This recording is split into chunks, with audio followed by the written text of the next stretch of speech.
जय भीम, जय भारत, जय मंडल, जय जोहार, जय संविधान। और आज का ये विशेष लाइव जो एक बार को मन हुआ कि ना किया जाए, कि अचानक से तबीयत खराब होने की वजह से थोड़ी सी तकलीफ हुई। फिर सोचा कि आपसे कमिटमेंट किया है तो आप लोग इंतज़ार करेंगे। फिर ये तय हुआ कि आपसे चाहे थोड़ी बात हो लेकिन की जाए।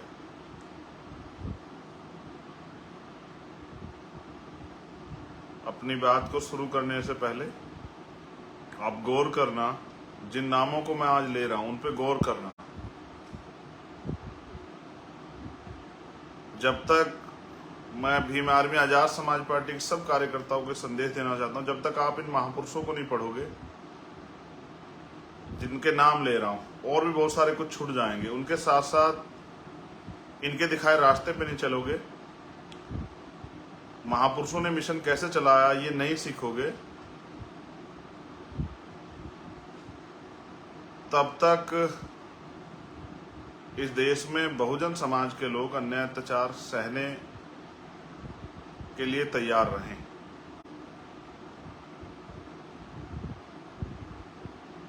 ये वो महापुरुष हैं जिन्होंने अपना एक एक कण, एक एक पल, अपनी जिंदगी, अपनी सुख सुविधाएं हमारे लिए कुर्बान कर दी। मैं उन महापुरुषों की बात आपसे कर रहा हूं। मैं लाइव के शुरुआत में सबसे पहले धन्यवाद देता हूं भीम आर्मी आजाद समाज पार्टी और बहुजन समाज के उन सब लोगों को जो कल दिल्ली भीम आर्मी के 8वें स्थापना दिवस पर और एक ऐतिहासिक विरोध प्रदर्शन का हिस्सा बनने के लिए पहुंचे, जिन्होंने हमेशा की तरह इस आंदोलन का मेरा और हमारे तमाम नेताओं का मान सम्मान मजबूत किया और देश और दुनिया में रहने वाले भीम आर्मी के समर्थकों का भी हौसला अफजाई किया। मैं उन बहनों को, माँओं को, सबको धन्यवाद करता हूं जो, क्योंकि दिल्ली में जुलाई के महीने का सबसे गर्म दिन था कल, जो हजारों किलोमीटर से चल के दिल्ली पहुंची। वो भाई जो पैदल आए, साइकिल पे आए, उन सब भाइयों का, बहनों का, बच्चों का, नौजवानों का, बुजुर्गों का सम्मान करता हूं, उनको धन्यवाद देता हूं और निर्देशित करता हूं कि जहां जहां से पैदल कार्यकर्ता आए थे या साइकिल के माध्यम से आए थे, वहां की टीमें जब भी पार्टी मीटिंग होगी या संगठन मीटिंग होगी, उन सब साथियों का स्वागत और सम्मान करेंगे जिन्होंने इस आंदोलन को कामयाब बनाने के लिए, जो पैदल चल के आए, जिनके पैरों में छाले पड़ गए, जो साइकिल से आए, जिनको उन्होंने बहुत परेशानी उठाई, जो बारिश में भीगे, उन तमाम साथियों का स्वागत जरूर करें, उनके हौसले को जरूर बढ़ाएं कि भविष्य में कभी अगर ऐसा हो तो और बड़े पैमाने पर लोग घर से निकलें और अन्याय के खिलाफ आवाज को बुलंद करें। अब मैं जिन महापुरुषों के लिए आपसे कह रहा था, उन महापुरुषों के नाम मैं आपके सामने लूंगा। मुझे आशा विश्वास है कि मेरे कहने के बाद जब आप मुझसे प्यार करते हैं, मुझ में उम्मीद रखते हैं, मुझसे भरोसा रखते हैं, तो मेरी बात को भी आप मानोगे। मिशन चलाना कोई बच्चों का खेल नहीं, और मिशन को कामयाब करना किसी अकेले व्यक्ति के बस की बात नहीं है। जब तक आप सब लोग उतनी मेहनत से काम नहीं करोगे या उससे थोड़ी सी कम मेहनत से काम नहीं करोगे, तब तक हम लोग इस देश में कामयाब नहीं हो सकते। जो सपने आप अपने मन में देखते हैं, उनको पूरा करने का एकमात्र रास्ता है कि हम लोग ईमानदारी से, समर्पण की भावना से, त्याग की भावना से, संघर्ष की भावना से और अपने लक्ष्य को ध्यान में रख के इस लड़ाई को लड़ें, आंदोलन को चलाएं, कामयाब करें। सम्मानित बहुजन समाज के पहरेदारों, महामानव तथागत बुद्ध, संत शिरोमणि सतगुरु रविदास जी महाराज, गुरु नानक देव, संत कबीर, भगवान वाल्मीकि महाराज, गुरु घासीदास, संत तुकाराम, नारायणा गुरु, संत गाडगे जी महाराज, इनके विचारों को हमारे साथियों को, चाहे वो छोटे और बड़े, उनको पढ़ना चाहिए, जानना चाहिए। फिर उनके बाद राष्ट्रपिता ज्योतिबा फूले, छत्रपति साहू जी महाराज, बाबा साहब डॉक्टर भीमराव अंबेडकर, पेरियार ई रामासामी नायकर, पेरियार लाल यादव, महामना राम सुख वर्मा, सर छोटू राम,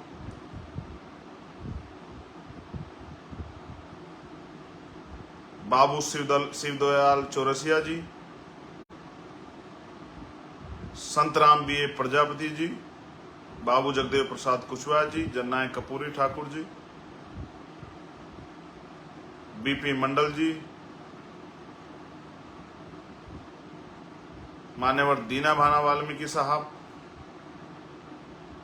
और मेरे गुरु, मेरे आदर्श मान्यवर साहब श्री काशीराम जी को भी, अगर आपको मिशन को चलाना है तो आपको पढ़ना चाहिए, उनके जीवन संघर्ष को समझना चाहिए कि कितनी विपरीत परिस्थितियों में, किस तरह की समस्याओं के समय उन्होंने इस आंदोलन को कामयाब किया, और जो नहीं कामयाब हो पाए उनको भी हमें नहीं भूलना चाहिए। आंदोलन चलता इसलिए है कि उससे समाज तैयार हो पाए। आज अगर हम राजनीतिक रूप से अभी बहुत कामयाब नहीं हुए हैं, लेकिन फिर भी हमने देश में लाखों लाखों लोगों को, महापुरुषों के आंदोलन को चलाने के लिए तैयार किया है। आंदोलन का मतलब सिर्फ राजनीतिक सफलता नहीं होती है। जिस आंदोलन को हम लोग चला रहे हैं, जब हम काशीराम साहब को देखते हैं तो हमें समझ आता है कि उनका आंदोलन था सामाजिक परिवर्तन और आर्थिक मुक्ति। क्योंकि भारत में लोकतंत्र है, प्रजातंत्र है, तो वोट की शक्ति से उसको सत्ता में आकर आसानी से हासिल किया जा सकता है। सत्ता एक विकल्प है जिसके जरिए आप सामाजिक परिवर्तन के एजेंडे को मजबूती से लागू करा सकते हैं, उस पर काम कर सकते हैं, बहुत सारी समस्या आपकी खत्म हो जाएगी, बहुत सारे साधन संसाधन आपके पास होंगे अगर आप सत्ता में होंगे। और जो एक और महत्वपूर्ण पक्ष है, आर्थिक गैर बराबरी। आर्थिक गैर बराबरी को आपको समझना पड़ेगा। उसको समझाने से पहले मैं आपको एक बहुत महत्वपूर्ण बात बताऊंगा। एक मानव काशीराम साहब का एक ऐतिहासिक कथन है कि जिस समाज की गैर राजनीतिक जड़ें कामयाब मजबूत नहीं होती, उनकी राजनीति कामयाब नहीं हो सकती।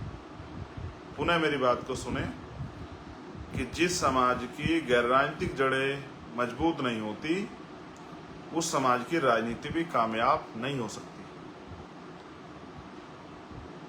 अब गैर राजनीतिक जड़ें क्या होती हैं? हमारा समाज, जहां भी आप पूछोगे वो बताएगा कि हम सामाजिक संगठन चला रहे हैं। किसी अधिकारी से पूछोगे, हम अपने डिपार्टमेंट का सामाजिक संगठन चला रहे हैं।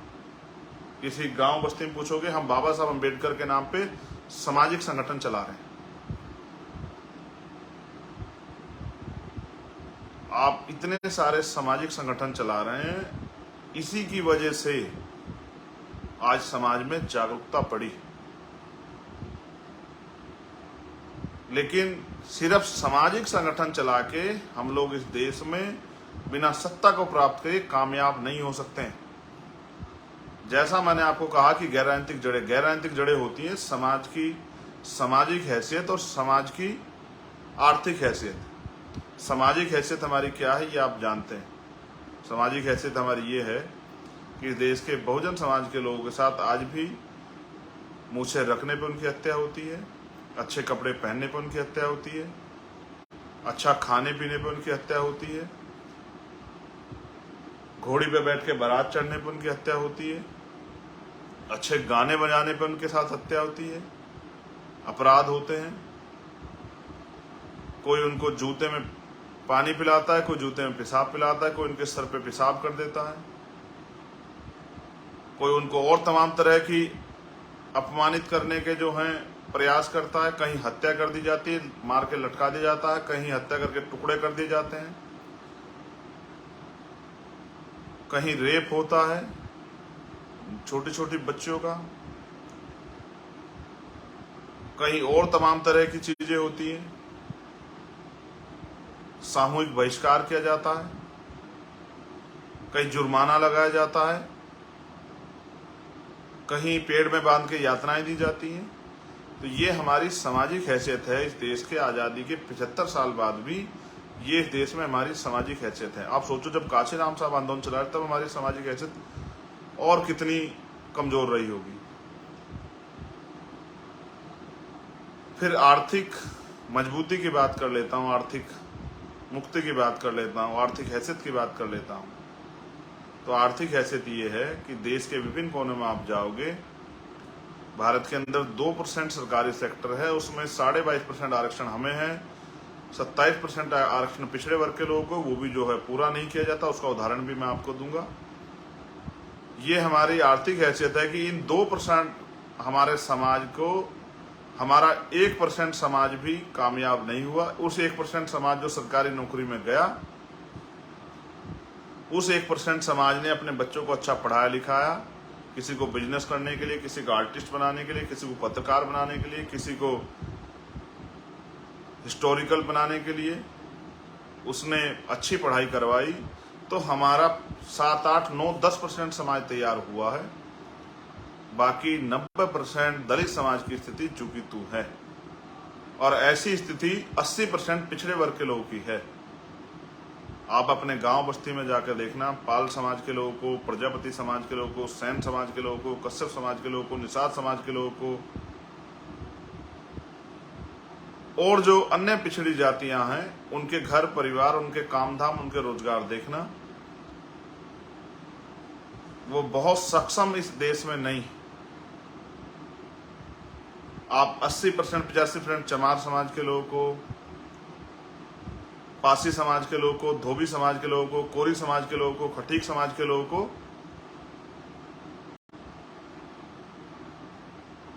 कभी उनके गांव में, उनकी बस्तियों में मुसार समाज के लोगों को जाकर, अलग अलग जातियों से हम लोग हैं, जातियों से हम लोगों को पहचान मिलती है। कहीं हमको डूम कहा जाता है, कहीं हमको डूमडे कहा जाता है, कहीं हमको मुसार कहा जाता है, कहीं हमको मांझी कहा जाता है। इतने सरनेमों में हम लोग बटे हुए हैं। लेकिन हमारी आर्थिक स्थिति यह है कि एक सरकारी आंकड़ा कहता है कि 54% दलितों पे 1 गज जमीन नहीं, और जिन पे 1 गज जमीन नहीं, उनकी आर्थिक स्थिति क्या होगी आप जान लो। जिस समाज का 80% हिस्सा सुबह मेहनत मजदूरी पे जाता है और कुछ कमा के लाता है, तब उनके घर में चूल्हा जलता है, उनकी आर्थिक स्थिति क्या होगी ये आपको समझना चाहिए। इसलिए साहब ने कहा कि भाई इनकी राजनीति कैसे कामयाब होगी, इसलिए उन्होंने, इनके पास तो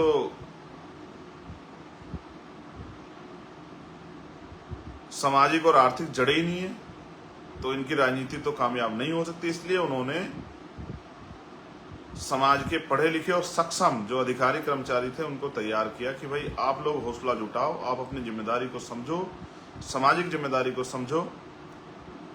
आपको जो नौकरी मिली है, रोजगार मिला, इसके लिए बाबा साहब ने जो आरक्षण का प्रावधान किया है संविधान में, उसकी वजह से मिला। इस वजह से आप अपनी जिम्मेदारी को समझो, अपने जो हाशिए पे समाज है उसको उठाने का काम करो, उसके भी हाथ खींचो, उसको ऊपर लाओ, अपनी जिम्मेदारी को अदा करो। साहब काशीराम इस बात को समझाने में कामयाब हो पाए, और तब जाके अधिकारी कर्मचारियों ने संघर्ष किया, वामसेब नाम का संगठन बना, उसके जरिए हमारी पुरानी मूवमेंट खड़ी हुई और हम लोगों को इस देश में अपने पैरों पे खड़े होने का मौका मिला।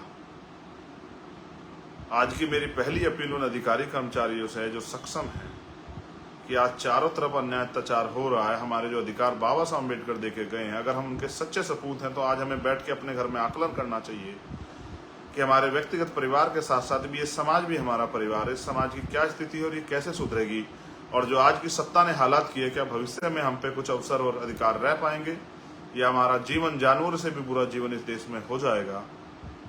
इसके बारे में हम पढ़े लिखे समझदार लोग हैं, हमें विचार करना चाहिए।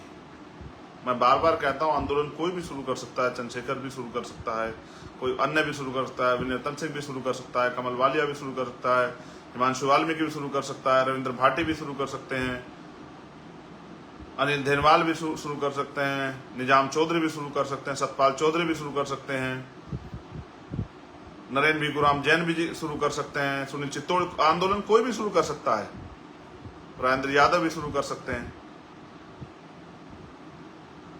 लेकिन आंदोलन कामयाब तभी होगा जब उसका नेतृत्व पढ़ा लिखा समाज करेगा, क्योंकि जिस समाज का 80% बहुजन समाज क्योंकि हमारा है, उसका 80% समाज रोटी रोजी के लिए मोहताज हो, जिनको बेटी की शादी करनी पड़े तो कुछ उधार पैसे लेने पड़ते हों, बेटे को पढ़ाना पड़े तो जमीन गिरवी रखनी पड़ती है, बेचनी पड़ती हो, जिनको मकान बनाना पड़ता है उनको साहूकार से या कहीं से लोन बैंक से उठाना पड़ता हो, जो सुबह उठ के मेहनत मजदूरी पे जाते हैं, वो कैसे समाज को इतना समय दे पाएंगे कि समाज को वो अपने जागरूक कर दें अपने पैरों पे खड़ा होने के लिए। जहां देश में बाबा साहब अम्बेडकर की विचारधारा को, फूले साहू की विचारधारा को, बिरसा की विचारधारा को खत्म करने के लिए इतने जो हैं षड्यंत्र किए जा रहे हो, वहां अगर इस आंदोलन को, क्योंकि बाबा साहब ने भी कहा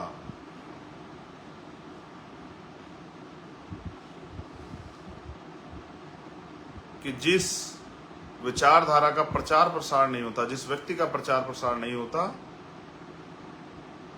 वो व्यक्ति भी मर जाता, विचारधारा भी खत्म हो जाती। इसलिए मैं अपने पढ़े लिखे समाज से अपील करूंगा, स्पेशली नौजवान तबके से। मेरे एक साथी ने मुझको इसके लिए लिखा भी कि आपको नौजवान लोग बहुत मानते हैं, आप नौजवान भाइयों से अपील करो कि वो जहां भी नौकरी करते हैं अपने आसपास हमारी बस्तियों को खोज के, जो कि सरकार तो सारे सरकारी स्कूल बंद कर रही है, वो बच्चों को पढ़ाना शुरू करें। जो भीम आर्मी ने सबसे पहले जिम्मेदारी उठाई थी पाठशाला खोलने की, वो पाठशाला खोलने काम करें। वो हफ्ते में अगर रोज नहीं जा सकते, हफ्ते में 2 दिन जाएं, अपने सामाजिक परिवार को का भी ख्याल रखें, ये मेरी उनसे अपील है। और वो आंदोलन के साथ भी जुड़ें। जिस तरह से जो लोग शासक वर्ग आज हैं, उनका एक एक व्यक्ति जो है मूवमेंट का, उनकी मूवमेंट का काम करता है, हमारे लोगों को भी हमारी मूवमेंट का काम करना चाहिए, अपने महापुरुषों के रास्ते पे चलना चाहिए। मैं ये नहीं कहता, कभी नहीं कहता सब मेरे पीछे आके खड़े हो जाओ, मैं बिल्कुल नहीं कहता। मैं तो आपके सामने बात रख रहा हूं कि जो बेहतर काम कर रहा हो उसके हाथों को आप मजबूत कर दो। आप जहां हो अपने स्तर पे काम कर लो, लेकिन करते रहो, क्योंकि अगर आप ये महापुरुषों की विचारधारा का प्रचार प्रसार नहीं करोगे तो दुश्मन तो इसका प्रचार प्रसार करने से रहा। मैं उस एक एक कार्यकर्ता का जो वहाँ 40-42 डिग्री टेम्परेचर में बैठा हुआ था, मैं कितना ऋणी हूँ। आपने मेरे अंदर दोबारा से मुझे जिंदा दिल बना दिया, क्योंकि जब ये घटना हुई, एक बार को तकलीफ हुई, मैं जब महसूस करता था तो मुझे याद आती थी। और मैं समझता था कि जब मैंने 2017 में भी मेरे साथ ये हुआ, तब आपने बड़ी संख्या में आकर मेरा हौसला बढ़ाया था। लेकिन कल मुझे भरोसा था, जिसने मुझसे पूछा मैंने उसे कहा था कि मेरा बहुजन समाज आएगा और वो दिल्ली को ये बताएगा कि चंद्रशेखर अकेला नहीं है, भीम आर्मी कमज़ोर नहीं है, आज़ाद समाज पार्टी कमज़ोर नहीं है। मैंने आपसे अपील भी की थी कि आप भूखे आना, प्यासे आना, कैसे भी करके आना, ट्रेन से आना, पैदल आना, साइकिल पे, लेकिन आना जरूर। आपने कल ऐतिहासिक आंदोलन किया। आपके आंदोलन के आगे बहुत सारे तमाम पार्टियों के दिग्गज नेता, वो भी बेचारे शामिल होने के लिए आए, उनका भी बहुत बहुत धन्यवाद। उन्होंने आपके आंदोलन को समर्थन दिया। कोई कमजोर को समर्थन नहीं देता, आप ताकतवर हैं इसलिए उन्होंने आपको समर्थन दिया, वरना इस देश में गोलियां तो रोज चलती हैं, लाशें तो रोज बिछती हैं, रेप हत्याएं तो रोज होती हैं। अगर आपके साथ जुल्म हुआ तो इस बात का, आपकी शक्ति का लोगों को एहसास है। आपको लोग गुमराह करने के लिए बहुत सब तमाम तरह की बातें बताएंगे, बहुत तमाम तरह की चीजें बताएंगे, तमाम तरह के झूठे वो करेंगे। जो कल तक हमें गालियां दे के नीचा दिखाते थे बेचारे, उनको भी, वो भी तमाम तरह का प्रयास करेंगे। लेकिन मैं जानता हूं आप इस बात को मानते, कभी भी भीम आर्मी के सैनिकों ने किसी भी चीज की परवाह नहीं की। हमेशा हमें नुकसान भी होता है। एक नुकसान की खबर भी, मेरी उनके परिवार से बात हुई, बहुत जल्द मैं उनके परिवार के बीच में पहुंचूंगा, भाई गोलू वाल्मीकि के परिवार से मिलने के लिए। मुझे तकलीफ होती है, और मैं आपको बार बार कहता हूं कि मैंने आज भी अपने साथियों को ये बात कही अम्बेडकर भवन में कि आज जो अन्याय हो रहा है कहीं ना कहीं उसकी जिम्मेदारी ये समाज है, हम सब लोग हैं। क्योंकि आज हमारे पास शक्ति है इस अन्याय को रोकने की, अपनी ताकत बनाने की, अपने पैरों पर खड़े होने की, और हम चुप हैं, इस काम को नहीं कर रहे हैं, लोगों को जागरूक नहीं बना रहे हैं। तो कहीं ना कहीं हम जिम्मेदार हैं। हमारे लोगों को, हमारी विचारधारा को खत्म करने वाले दल हमारे लोगों को अपनी पार्टियों में शामिल करके, उनके वोट को खरीद के, उनके वोट को अपने पाले में करके राज कर रहे हैं। मैं उनको भी संदेश के तौर पे कहना चाहता हूं, जो लोग राजनीतिक कारणों से मेरा विरोध कर रहे हैं, आपको अगर कुछ करना भी है, हम तो बाबा साहब अम्बेडकर, फूले साहू, काशीराम जी का आंदोलन चला रहे हैं। आप जो बीजेपी और दूसरे दलों में, कांग्रेस में और अन्य दलों में जो लोग हैं, उनको वहां से निकालने का प्रयास करो, तब तो समझ आए बात। आप हमारा इस वजह से विरोध करते हो क्योंकि गरीब के बच्चे खड़े हो रहे हैं। आपको इस बात से तकलीफ होनी नहीं चाहिए थी। आपको इस बात से तकलीफ क्यों है? आप भी इन्हीं संघर्षों से उठ के आए हो। मैं आपके सामने ज्ञापन डिस्कस करना चाहता था, क्योंकि जो लोग सोशल मीडिया ज्यादा वो लोग देखते हैं, और बाद में हमारे बहुजन यूट्यूबर भाई जो हैं, वो अपने यूट्यूब चैनल के जरिए वो इस बात को अपने यहाँ डालेंगे, और जो जो बहुजन समाज का बुद्धिजीवी वर्ग वहाँ आएगा, उसको पढ़ेगा, सुनेगा, तो शायद वो समझ पाएगा कि कल का आंदोलन चंद्रशेखर आजाद के लिए नहीं था, उसकी सुरक्षा के लिए नहीं था, सीबीआई जांच के लिए तो था। सीबीआई जांच के लिए भी उन लोगों के मुंह पे तमाचा लगे जो लोग मजाक उड़ा रहे थे कि अपनी जो है सुरक्षा लेने के लिए अपने ऊपर हमला करा लिया। क्योंकि जिस दिन इस बात की सीबीआई जांच होगी, मैंने सरकार से भी कहा, अगर आपके लोग इसमें शामिल नहीं तो सीबीआई जांच कराओ, जो पता लग जाए, दूध का दूध और पानी का पानी हो जाए, कि इसके पीछे कितने बड़े बड़े लोग हैं जो चाहते थे कि चंद्रशेखर आजाद को खत्म कर दिया जाए। वो आपके चंद्रशेखर को खरीद नहीं पाए, रोक नहीं पाए, उसकी जबान पे ताला नहीं लगा पाए, वो डरा नहीं पाए। तो अंतिम जो विकल्प बचा था बौखलाहट में हत्या कराना, उसका भी प्रयास उन्होंने कर लिया। मैं चाहता हूं आज के मेरे लाइव को हमारा बुद्धिजीवी समाज, अधिकारी, कर्मचारी, सक्षम समाज भी सुने, यूट्यूब चैनल के जरिए, इस लाइव के जरिए, और वो आकलन करें कि हमारी जो मांगे थी वो समाज के हित की मांगे थी या किसी व्यक्ति विशेष की मांगे थी। और हमने जो विभिन्न विपक्षी दल के लोग वहाँ आए, उनको भी अपने ज्ञापन पे सहमत करने का काम किया कि भाई वो हमारे ज्ञापन पे सहमत हों, हमारी मांगों पे सहमत हों। हम इस देश में 75 साल भी अगर अन्य अत्याचार का शिकार हो रहे हैं, एनसीआरबी का जो डाटा कहता है कि किसी प्रदेश में 20,000 महिलाओं के साथ, किसी प्रदेश में 18,000 महिलाओं के साथ, किसी प्रदेश में 15,000 महिलाओं के साथ जो हर साल अन्य अत्याचार की घटनाएं होती है, अगर उसका डाटा भी निकाल लिया जाए, अगर शर्म हो मीडिया में, वो निकाल के डाटा बताए कि इनमें दलित पिछड़े समाज की कितनी बच्चियां हैं, और जो नफरत करते हैं हमसे। मैं कहना भी नहीं चाहता इस बात को, क्योंकि हमें बाबा साहब अम्बेडकर ने महिलाओं में कभी भेदभाव करना सिखाया नहीं, हमें तो इंसानों में भेदभाव करना नहीं सिखाया। छोड़ो, मैं इस बात को भी नहीं कहता, लेकिन क्या हमारी बच्चों के नसीब में लिखा हुआ है कि उनको पैदा होने के बाद, बड़े होने के बाद, जिनको हम इतने लाड प्यार से पालते हैं, जिनको हम पलकों पे रखते हैं, नाजों में पालते हैं, उनको अन्याय अत्याचार सहना पड़े। मैं समाज की हर एक बहन बेटी को जो दुनिया में कहीं रहती है, मैं उनको अपना परिवार मानता हूँ। अगर उनके साथ अन्याय होता है तो मेरा कलेजा छलनी हो जाता है। जो लोग मजाक उड़ाते हैं ये कह के, हमारे साथी कहते हैं आप इस पर जवाब मत दिया करो, आप ये मत किया करो, लेकिन क्योंकि मैं जहाँ से उठ के आया हूँ, एक गांव से, मेरे पिताजी प्राइमरी स्कूल के हेडमास्टर थे। मैं जिस जगह से निकल के आया हूँ, जिस गरीबी से निकल के मैं बाहर आया हूँ, और मैंने दर्द देखा है, तो जो लोग ये कहते हैं अपने राजनीतिक स्वार्थ में कि हम किसी के आगे गिड़गिड़ाए और ये सब चीजें, आप भीम आर्मी के जोश जुनून को जानते नहीं। मेरा सारा दर्द इस समाज के लिए है, बहुजन समाज के लिए। अगर मुझे व्यक्तिगत कोई लालसा होती तो बहुत दल थे इस देश में, अगर आपने रास्ता बंद कर दिया था तो मैं उन दलों को ज्वाइन करके एमपी में MLA बन जाता। मैंने बाबा साहब अम्बेडकर, काशीराम साहब के मूवमेंट को ना मिटने देने की कसम खाई है। संकल्प लिया है। और मैंने नहीं, हमारे एक एक कार्यकर्ता ने भीम आर्मी के, आप उनको, क्योंकि वो बहुत सारे कार्यकर्ता जो नहीं जुड़े वो समझदार नहीं, आप अपनी बातें लिख के उनको गुमराह कर लेते हो, फिर उन्हें कुछ दिनों बाद एहसास हो जाता है कि हमें हमारी लड़ाई से रोका जा रहा है, हमें पंगु पिछलग्गू बनाया जा रहा है, फिर वो आके भीम आर्मी के साथ खड़े जाते हैं। क्योंकि मैंने भीम आर्मी के साथियों को स्वाभिमान से समझौता करना नहीं सिखाया, और मैंने उनको एक एक पल ये सिखाया कि वो समाज के लिए ईमानदार रहें। मैंने जो ज्ञापन वहाँ दिया था, मैं उस ज्ञापन को इसलिए आपके आगे पढ़ना चाहता हूँ क्योंकि हमारा बुद्धिजीवी समाज आकलन करे, अपने नेताओं का भी आकलन करे, जिनको वोट दे दे के आपने दलित पिछड़े वर्ग के नेताओं को ताकतवर बनाया, उनका भी आकलन करें। हमारी पहली मांग ये थी, और ये मांग इसलिए थी कि मैंने चर्चा की एक साथी से, तो मुझे पता लगा कि HJS के जरिए जो उत्तर प्रदेश में भर्ती होती है उसमें पिछले 10 साल में एक भी हमारा जज नहीं बना, जबकि हमें 22.5% आरक्षण है और पिछड़े वर्ग को 27% आरक्षण है, फिर भी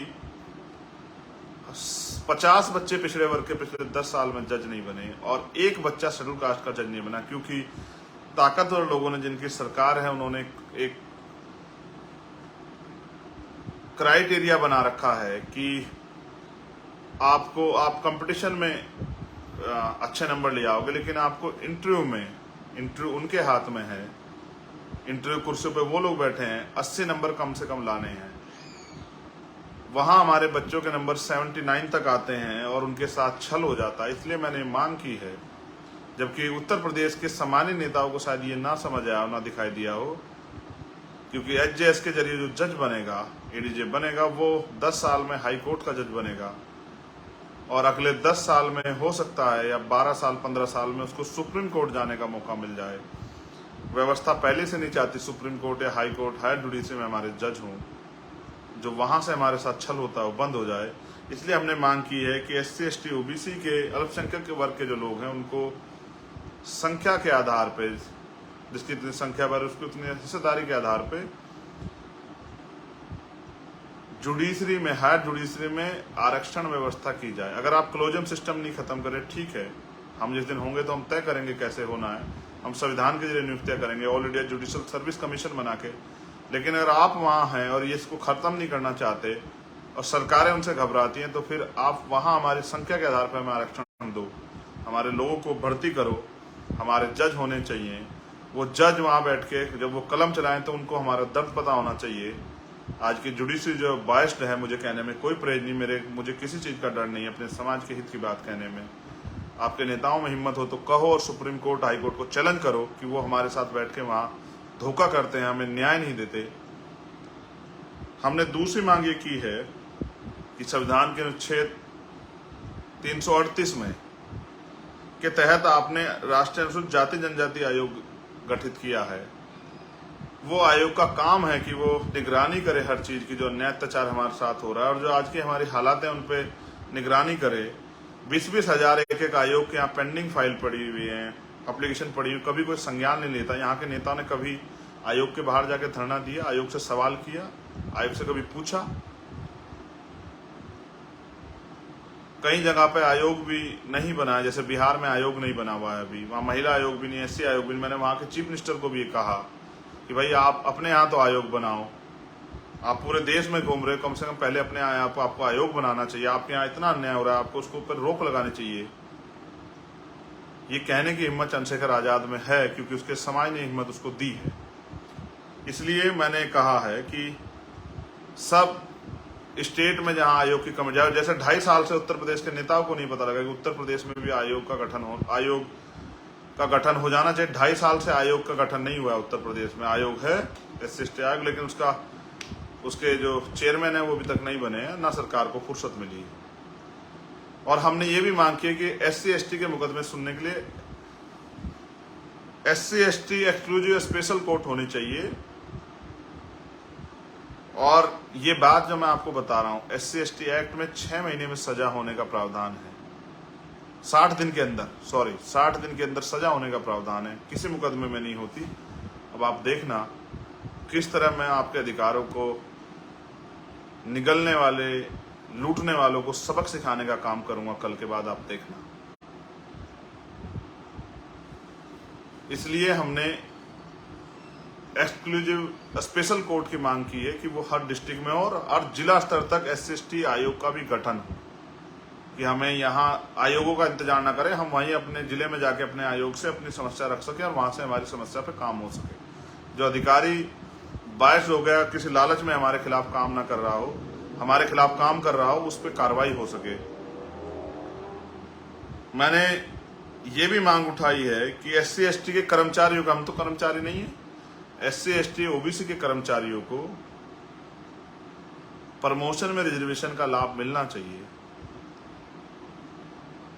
कर्मचारी क्या तो अपने आप आवाज उठाते, नेता तो नहीं उठाते। सुप्रीम कोर्ट ने कहा भी है उन्होंने, मगर एक ही बात लगा दी उसमें, नियम एक लाइन जोड़ दी कि सरकार चाहे दे सकती है, आपकी सरकारें नहीं है, बहुत जगह आपको नहीं मिल रहा है, ये आपका विषय है। लेकिन हम, जब आप हमें वोट देते हो, हमारे साथ खड़े होते हो, इस आंदोलन में मदद करते हो, इस आंदोलन के सिपाही हो, जागरूक हो, तो ये हमारी जिम्मेदारी कि आपके अधिकारों की लड़ाई हम लड़ें। आपको इसके लिए सड़कों पर ना लड़ना पड़े, आपको इसके लिए आंदोलन ना करना पड़े, आपको किसी भी तरह की पनिशमेंट का शिकार ना होना पड़े। ये आपके नेताओं की जिम्मेदारी, इस जिम्मेदारी को हम उठाएंगे और SC/ST OBC के जितने कर्मचारी उनको प्रमोशन में रिजर्वेशन का लाभ दिलाने का काम करेंगे। और फिर वहां से बैकलॉग पैदा होगा। हमने मांग की है, नेता एक दूसरे पे आरोप लगाते रहते कि देश में जितना भी बैकलॉग हो, सभी सरकारें उस बैकलॉग को पूरा करें, जिससे कि हमारे बच्चों को रोजगार मिले। कहीं किसी स्टेट में 4 लाख विभागों में 4 लाख का बैकलॉग है, कहीं 5 लाख का, कहीं 2 लाख, कहीं 1 लाख का है।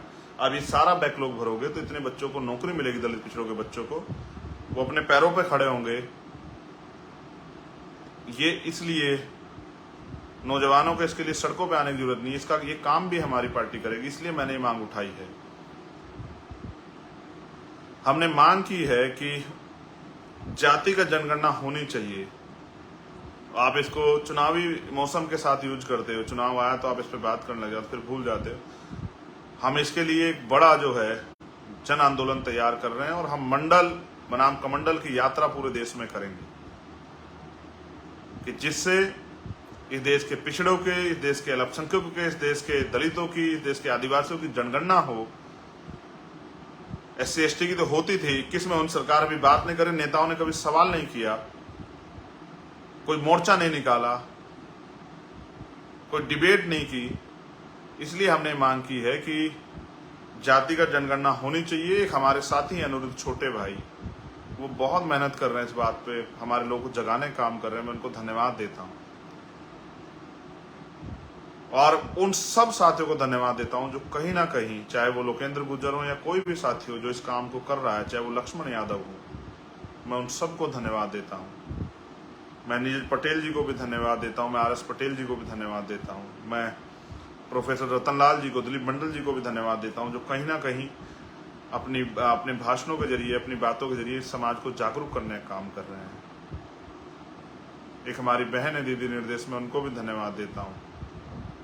ऐसी तमाम बहनों को धन्यवाद देता हूँ, भाइयों को धन्यवाद देता हूँ, जिनके नाम भी नहीं ले पा रहा हूँ, जो पूरे देश में कहीं ना कहीं इस काम को आगे बढ़ा रहे हैं। हमारे भाई हैं संदीप बौद्ध, वो भी इस काम को कर रहे हैं, समाज को जगाने का काम। मैं उन सब का धन्यवाद देता हूँ कि वो बहुत महत्वपूर्ण काम कर रहे हैं। महापुरुषों की कृपा उन पे बनी रहे, वो इस काम को और तेजी से आगे बढ़ाते रहें। हमारी मांग है कि जितनी संख्या बढ़े उसकी उतनी हिस्सेदारी, इस पैमाने के साथ, इस अनुपात में संख्या के आधार पर आरक्षण का फॉर्मूला देश में लागू हो।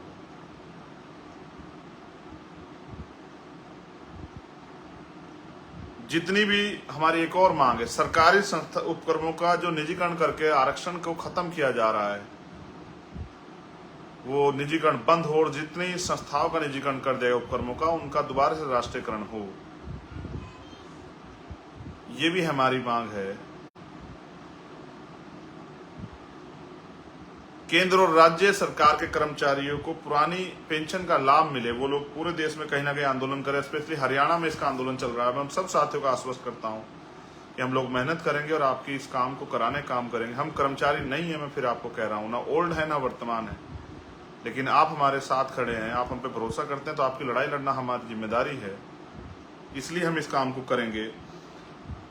देश की सरकार ने अग्निवीर योजना लाके जिस तरह से नौजवानों को ठगने किया, स्पेशली उन किसान जातियों को जिनके बच्चे जाते थे, उन मेहनत कश जाते को जिनके बच्चे जाते थे आर्मी में, और आपने 4 साल की नौकरी करके जिस तरह का ये षड्यंत्र रचा, ये एक बहुत डरावना आपने खेल खेला अपने निजी स्वार्थों में।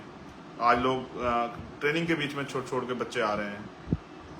इसलिए अग्निवीर को खत्म करना चाहिए और पुरानी भर्ती जो है आपको लागू करनी चाहिए। मैंने तो कल ये भी मांग उठाई थी कि आप हमारी चमार रेजिमेंट में बहाल कर दो। आप अगर आपको जाति के आधार पर रेजिमेंट बना के रखनी है, बहुत अच्छी बात है, आप बनाइए, लेकिन हमारे लोग इतने ईमानदार हैं, देशभक्त हैं, इतिहास इस बात का गवाह है। तो जो देशभक्त जातियां हैं उनको भी आप मौका दो। आप पाल समाज की रेजिमेंट बनाओ, आप गुर्जर समाज की रेजिमेंट बनाओ, आप सैनी समाज की रेजिमेंट बनाओ, आप यादव समाज की रेजिमेंट बनाओ। आप हम लोगों को भी देश सेवा का मौका दो और आप देखो किस तरह हमारे नौजवान देश की रक्षा करते हैं, उनको बहादुरी से काम करते हैं देश के लिए। एक हमने मांग उठाई, मैं खेती किसानी अब नहीं कर रहा हूं, मेरे फादर करते थे, लेकिन मैं देश के किसानों की पीड़ा समझता हूं, इसलिए हमने मांग उठाई है कि किसानों को एमएसपी की लीगल गारंटी मिले। एक हमारे साथी गुरनाम सिंह चौधरी जी आए थे, चौधरी पुष्पेंद्र जी हमारे किसान नेता, राज्यपाल जी आए थे, एक तेजवेंद्र सिंह विरक जी हैं, वो तमाम नेता आए थे। वो लोग लगातार मेरे साथ चर्चा में रहते हैं। मैं समझता हूँ सुमन हुड्डा हमारी बहन, वो लोग लगातार चर्चा में रहते हैं। इसलिए मैं उनके संघर्ष को समझता हूँ। उनको जेल भेजा जाता है, उनको लाठियां खानी पड़ती है, किसान सड़कों पर रहता है। मैं किसानों का दर्द समझता हूँ, किसान परिवार से आता हूँ। इसलिए हमने मांग की है कि किसान की हर फसल की जो है एमएसपी की गारंटी जो है, और वो भी समय के अनुसार समयबद्ध कानूनी गारंटी जो है सरकार को देनी चाहिए। प्लस जो पीएम किसान सम्मान निधि के तौर पे जो पैसे जो है सुविधाएं देते हैं, जो पीएम किसान परिवारों को जो पीएम किसान योजना का नाम लाभ मिलता है, जो आप 6,000 रुपए देते हैं, उसको 6,000 से बढ़ा के आपको 24,000 रुपए सालाना करना चाहिए। हमने ये भी मांग उठाई है। फिर हमने मांग उठाई है कि दिल्ली में जो आंदोलन हुआ था उसमें जितने भी किसानों पे मुकदमे आपने किए थे, क्योंकि 700 से ज्यादा किसानों की जान गई, वो मुकदमे आप वापस लें। ये भी मांग हमने उठाई, क्योंकि हम हमेशा किसानों के आंदोलन के साथ खड़े रहे। हमने ये भी मांग उठाई, हमारा एक बहुत बड़ा हमारे समाज का वर्ग जो सफाई कर्मचारी काम करता है, उनको स्पेशल टारगेट करके उसके साथ जितने भी कच्चे कर्मचारी हैं, जिस भी विभाग में काम करते हैं, उन कच्चे कर्मचारियों की समस्या को समझते हुए हमने ये मांग की है। पहली हमारी मांग है कि पहले तो कच्ची नौकरी होनी नहीं चाहिए और संविदा की नौकरी, ठेकेदारी की नौकरी होनी नहीं चाहिए। और जो लोग अभी इस पे कर रहे हैं उनको आप समान काम समान वेतन, जितना वेतन आप सरकारी कर्मचारी को देते हैं उतना ही वेतन उनको दें। दिल्ली में बहुत कच्चे कर्मचारी हैं। 30-30 साल से मेरी माएँ बहनें, मेरे चाचा ताऊ गटर में उतर के मैला अपने सर पे उठा के अपनी जिंदगी को जी रहे हैं। कभी किसने सुध नहीं ली, सरकार जब चाहे उनको निकाल देती है। 30-30 साल सेवा करने वालों को पक्के नहीं किया गया, वो मर जाते हैं सफाई करते करते। बहुत सारे रोडवेज में कच्चे कर्मचारी हैं, बिजली विभाग में कच्चे कर्मचारी हैं, हेल्थ डिपार्टमेंट में बहुत सारे कच्चे कर्मचारी हैं। वो भी इतना ही समय देते हैं, वो भी इतनी एनर्जी लगाते हैं, एक टांग पे खड़े रहते हैं, सेवा करते हैं, वो भी अपनी जान को जोखिम डालते हैं। उनकी कच्ची नौकरी को पक्का करना चाहिए। इसलिए हमने मांग की है कि जिन लोगों ने 5 वर्ष से ज्यादा ठेकेदारी पे या संविदा पे जैसे भी काम किया, उनकी कच्ची नौकरी को पक्की करो। आंगनबाड़ी, आशा कार्यकर्ता जो हैं, उन बहनों का भी वेतन बढ़ाओ, उनको भी उनके पैरों पर खड़े करो। ये मांग हमारी इसलिए क्योंकि मैं इस समाज से आता हूँ, मैं इस दर्द को जानता हूँ कि कितनी तकलीफें सहनी पड़ती हैं। 7-8-9 हज़ार की नौकरी में, कच्ची नौकरी में कुछ होता नहीं है। लोग खून के आंसू रोते, अपने जख्म को किसी को बता नहीं पाते, अपने बच्चों को अच्छी पढ़ाई नहीं दिला पाते, अच्छा खाना नहीं दिला पाते, क्योंकि सरकार ने बहुत कुछ आज़ादी के बाद कुछ दिया नहीं है। सरकारों ने सिर्फ वोट लिए है और मजाक उड़ाया हमारी गरीबी का, हमारी बेबसी का। हमारी सरकारों में बैठे ताकतवर लोग हमारी बहनों के फटे कपड़ों में झांकने में भरोसा रखते हैं। वो चाहते हैं उनके कपड़े फटे हुए रहें, जो वो आराम से झांक पाए हमारी बहनों के तनों को, हमारी माओं के तनों को। उनको हमारे लोग बड़ों के, हमारे बुजुर्गों के फटे कपड़े देख के आनंद आता है।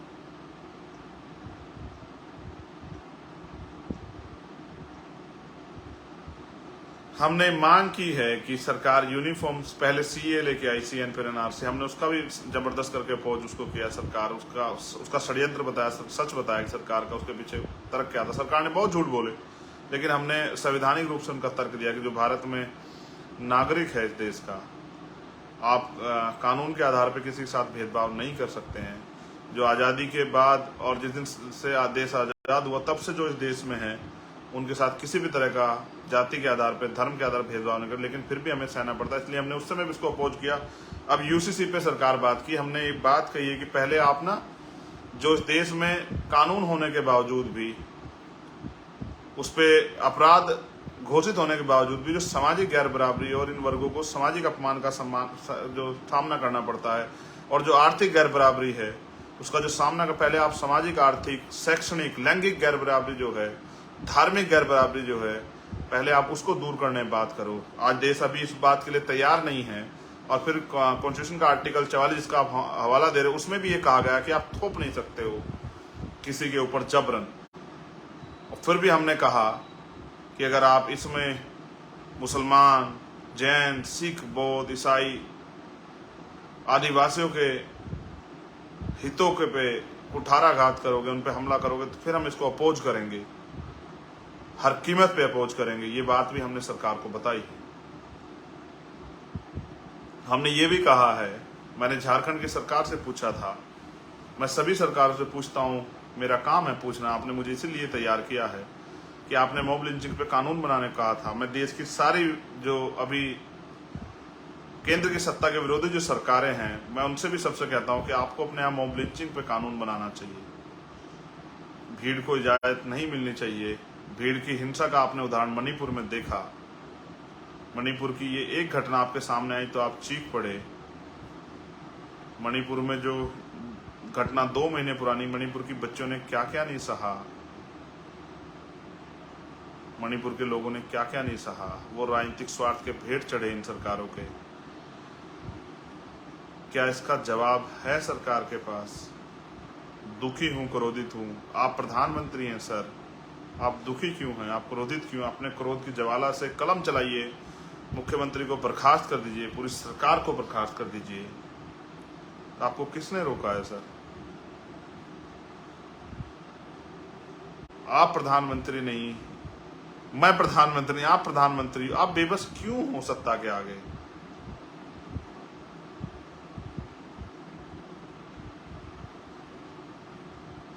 हमें तो आदत है, हमने फूलन देवी जैसी अपनी बहनों का हश्र देखा माओ का। हमें तो आदत है ये अन्याय सहने की। हम इस अन्याय के खिलाफ लड़ भी रहे हैं, लेकिन देखो ये सच कितना डरावना है। ये आपके रूह जिस्म सबको झकझोर देता है जब ये अन्याय होता है। इसका जवाब नहीं है आपके पास, आप दे भी नहीं सकते, सत्ता में बैठे लोग दे भी नहीं सकते। और मैं ये सवाल मेरा सब सत्ताओं से है कि जब आपकी सरकारों में 10-10, 20-20 हजार महिलाओं के साथ अन्याय होता है हर साल, तो आप कुर्सी पे बैठ कैसे जाते हो? आपको तकलीफ क्यों नहीं होती? आप खाना आपको हजम कैसे हो जाता है? आपके आंखें क्यों नहीं रोती? जब चंद्रशेखर आजाद की रोती हैं तो आपकी क्यों नहीं रोती? आप जालिम को क्यों प्रोटेक्ट करते हो? आप अपराधी को क्यों प्रोटेक्ट करते हो? इसलिए प्रोटेक्ट करते हो कल किसी और बच्ची का चीरहरण करे, उसका रेप करे, उसकी हत्या करे, उसको जला दे।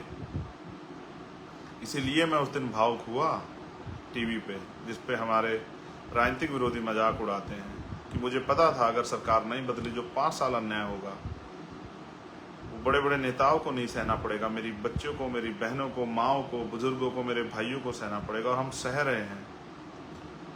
ये तो हम तक भी आग चली आई है कि हम पे भी गोलियों से जो है हमें भूनने की तैयारी की जा रही है। इसलिए मैं भावुक हुआ था मेरे प्यारे भाइयों। मेरी भावुकता व्यक्तिगत नहीं है, अपने निजी स्वार्थ के लिए नहीं है।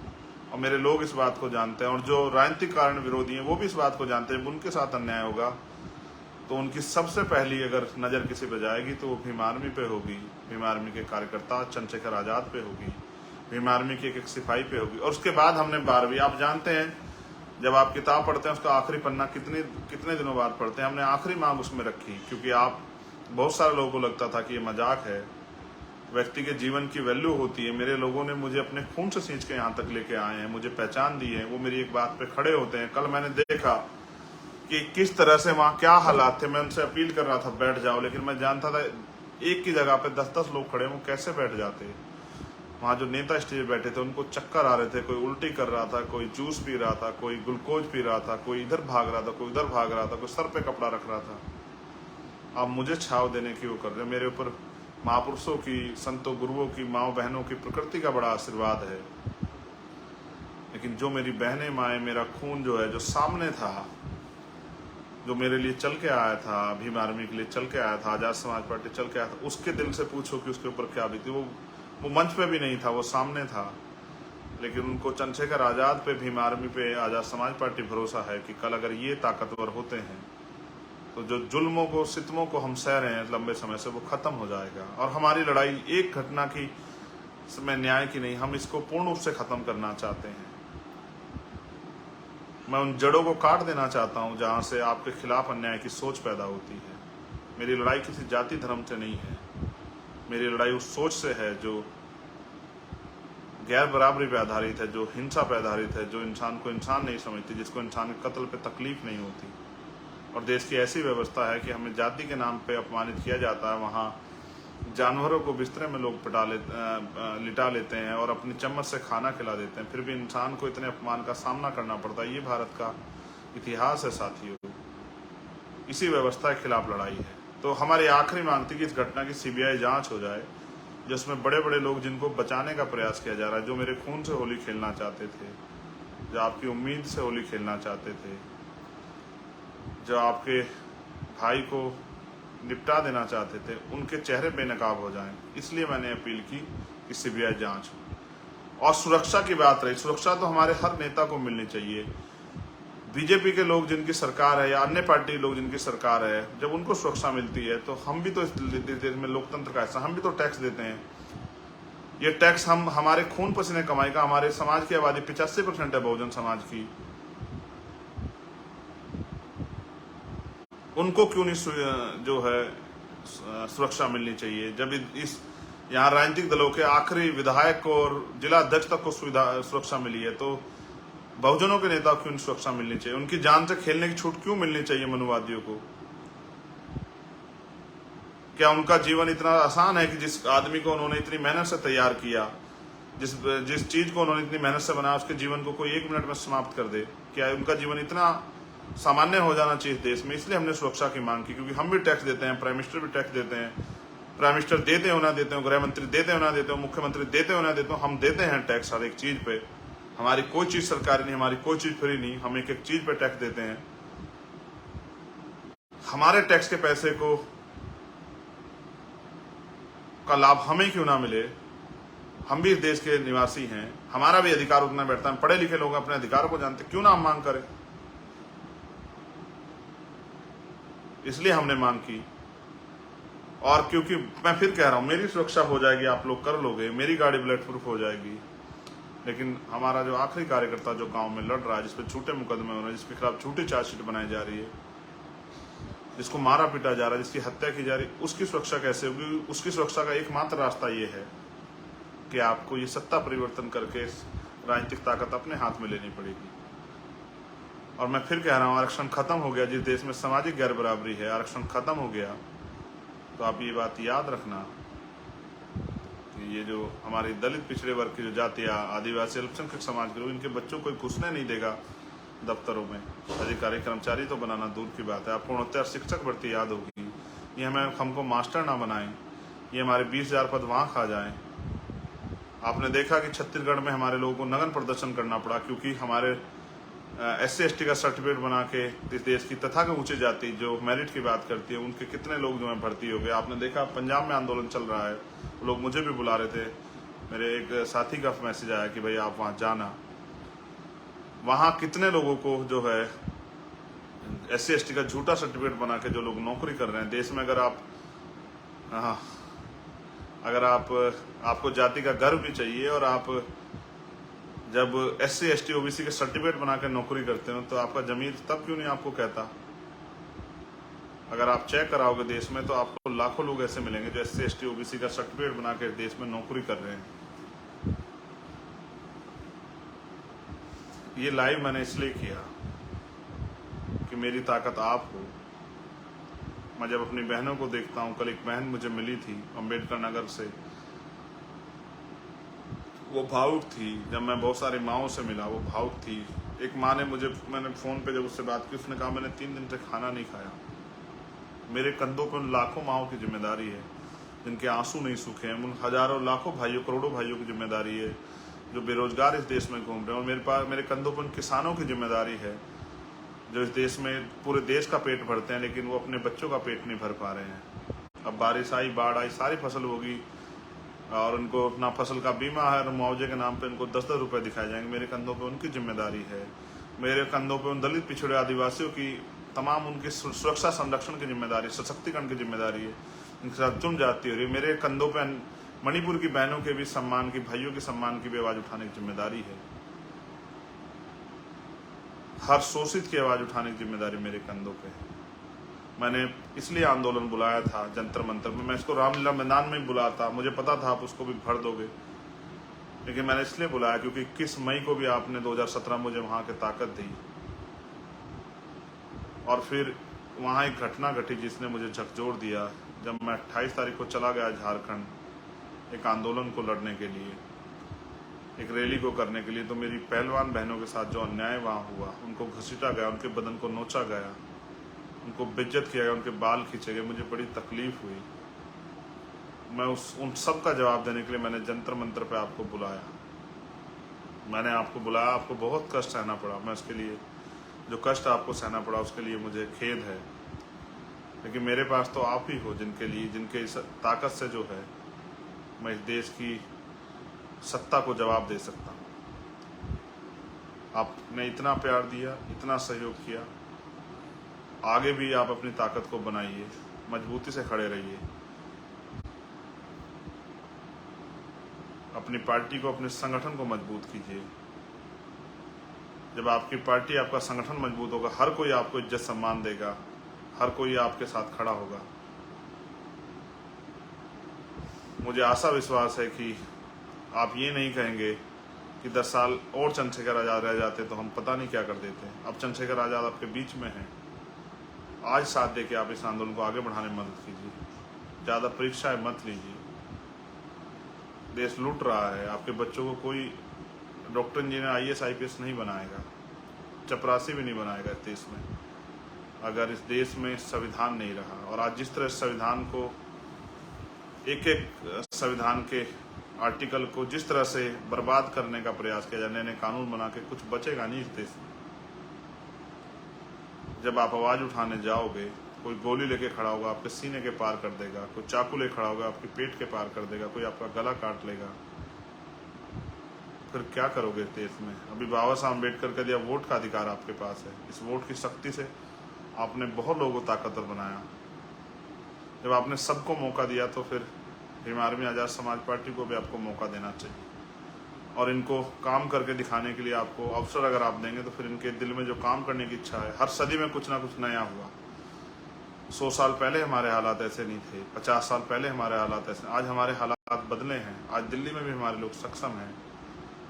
मैं धन्यवाद देता हूँ सभी प्रदेशों को। सबसे पहले धन्यवाद दिल्ली की पूरी टीम को, फिर यूपी की पूरी टीम को, उत्तर प्रदेश के सभी जिलों की टीम को, सभी प्रदेश के सामान्य नेताओं को, उत्तराखंड की पूरी टीम को, उनके सामान्य नेताओं को, कश्मीर जम्मू की टीम को, उनके नेताओं को, पंजाब की टीम को, उनके नेताओं को, हरियाणा की टीम को, वहाँ के सभी सम्मानित नेताओं को, राजस्थान की टीम को, वहाँ के सभी सम्मानित नेताओं को। स्पेशल थैंक्स मध्य प्रदेश की पूरी टीम को, उनके सम्मानित नेताओं को। बहुत जल्दी आऊँगा गोलू भाई के परिवार से मिलने। असम की टीम को, त्रिपुरा की टीम को, छत्तीसगढ़ की टीम को, हमारे प्रदेश अध्यक्ष छत्तीसगढ़ के नहीं आ पाए, वो जेल में थे, राजकुमार जांगड़े जी, उनको भी धन्यवाद, मुझे सुन रहे होंगे। उड़ीसा की टीम को, महाराष्ट्र की टीम को बहुत बहुत धन्यवाद। तेलंगाना की टीम को बहुत बहुत धन्यवाद। बिहार की टीम को पुनः बहुत बहुत धन्यवाद, वहाँ के सभी सम्मानित नेताओं को। कोई स्टेट छूट गया हो, बंगाल की टीम को बहुत बहुत धन्यवाद। कोई छूट गया हो, हिमाचल की टीम को बहुत बहुत धन्यवाद। तो मुझे खेद हो सकता है, लेकिन मैं आपको हर एक कार्यकर्ता को और स्थापना दिवस की पुनः बधाई और धन्यवाद। अब मैं आपसे एक ये चाहूँगा कि जितने साथी मुझे देख रहे हैं वो एक बार ज़रूर बताएं, क्या इस लड़ाई में मैं उनका कमेंट भी कोशिश करूँगा कि पढ़ने की कोशिश करूँ, क्या इस लड़ाई में वो हमें ताकत देने के लिए तैयार हैं या नहीं। अगर आप अवसर देने के लिए तैयार हैं तो हम एक भीम आर्मी का एक एक सिपाही, अपने खून का एक एक कण जो है महापुरुषों के आंदोलन कामयाब करने के लिए लगाने के लिए तैयार है। मैं आपका जरूर आपके कमेंट देखूंगा कि आप चाहते हैं कि देश में भीम आर्मी आज़ाद समाज पार्टी आपके हितों की रक्षा के लिए मजबूत हो या ना। मैं आपका कमेंट जरूर जो है कोशिश करूँ। और एक स्पेशल आपको जानकारी, मैंने आपको IT सेल के लिए कहा था, इस देश के मनी माफिया मीडिया का मुकाबला करने के लिए बहुत जल्द हम लोग IT सेल बनाएंगे। कल परसों मैं आपसे डिटेल लूँगा। जो लोग IT सेल में काम करना चाहते हैं, पढ़े लिखे हमारे साथी, वो अपना डाटा जहां मैं मांगूंगा, जिन नंबरों पे अपना डाटा मुझे देना, जिनको आप लोग कनेक्ट करके, और एक दिन आप लोगों को सब लोगों को संगठित रूप से कहीं बुला के और किस तरह से इस पे काम करके इसको आगे बढ़ाना, मैं आपसे चर्चा कर सकूँ। मैं बहुजन मीडिया के सभी साथियों का धन्यवाद करता हूँ जो लोग मेरे ऊपर आरोप लगाते हैं। मेन स्ट्रीम मीडिया बहुत दिखाती है। कल लाखों लोग आए थे, इतनी बड़ी रैली थी, कितनी बार मीडिया ने दिखाया आप जानते हैं, कितनी बड़ी बड़ी खबरें छपी, अखबार ने तो खबरें भी छापी जिससे हमें झगड़े हो जाए आपस में। बहुजन मीडिया का बहुत बहुत धन्यवाद, जिन साथियों ने कवरेज किया, जिन साथियों ने आवाज़ उठाई, जिन साथियों ने दिखाया, चाहे अच्छा दिखाया बुरा दिखाया, कोई फर्क नहीं पड़ता, क्योंकि अगर आप आलोचना विरोध करते हैं किसी कारण से तो भी आप प्रचार करते हैं हमारा। आपका बहुत बहुत धन्यवाद। जय भीम, जय भारत, जय मंडल, जय जोहार, जय संविधान। और जैसा मैंने कहा, बहुत जल्द आपके प्रदेशों में आ रहा हूँ मंडल बनाम कमंडल की लड़ाई को लड़ने के लिए, देश के बहुजन समाज को उनके अधिकार दिलाने, उनके पैरों पर खड़ा करने के लिए, इस देश में सम्राट अशोक के सपनों का भारत बनाने के लिए, समता, समानता, मैत्री, भाईचारे पर आधारित भारत बनाने के लिए, जहां देश के आखिरी व्यक्ति को वो तमाम सुख सुविधाएं मिले जो इस देश के अमीरों को आज मिल रही हैं। जय।